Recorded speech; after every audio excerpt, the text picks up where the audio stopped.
రాధాకృష్ణన్ గారు భారతీయ జనతా పార్టీ తమిళనాడు అధ్యక్షుడిగా ఉన్నప్పుడు బీసీలలో చైతన్యం తీసుకురావడం కోసం బీసీ ఎస్సీల్లో పరివర్తన రావాలి, వాళ్ళు ఆత్మగౌరవంతో బతకాలని రథయాత్ర చేసినటువంటి వ్యక్తి రాధాకృష్ణన్ గారు.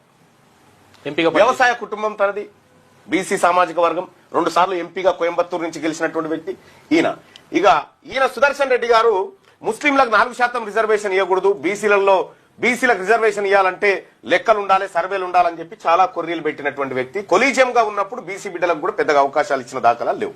సుదర్శన్ రెడ్డికి మొన్న ఈ కులగణన చేసిరు కదా, ఈ కులగణన రిపోర్ట్ ఆయనకి ఇచ్చి ఆయన చైర్మన్ చేసి స్వతంత్ర కమిటీ అని చెప్పేసి ఆయన చైర్మన్ చేసి దిక్కుమాలిన కమిటీ, అది 4 గిక్కుట్టని కూడా పనికిరాదు ఆ రిపోర్టు సుదర్శన్ రెడ్డి గారు తయారు చేసిండు. ఆయన చేసింది. ఇక్కడ ఉపరాష్ట్రపతి స్థానంలో బీసీ బిడ్డ కూర్చుంటే ఎట్లుంటది, రెడ్డి బిడ్డ కూర్చుంటే ఎట్లుంటది?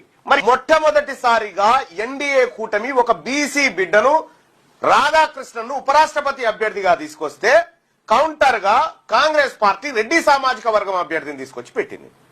దానికి రేవంత్ రెడ్డి గారు ఇచ్చేటువంటి ఫ్లేవర్ ఏంటంటే తెలుగువాడి ఆత్మగౌరవం, యువనాత్మగౌరవము, యువనికి ఆత్మగౌరవము. జాబితాలో మా ఓడు ఉంటే కదా మాకు మంచి జరిగేది. ఒక్క బీసీ బిడ్డ నిలబడతా ఉంటే రేవంత్ రెడ్డి గారు ఏం చెప్పాలి ప్రెస్ మీట్ పెట్టి అనంటే, మొట్టమొదటిసారిగా ఒక బీసీ బిడ్డకు ఉపరాష్ట్రపతి అయ్యేటువంటి అవకాశం దొరికింది కాబట్టి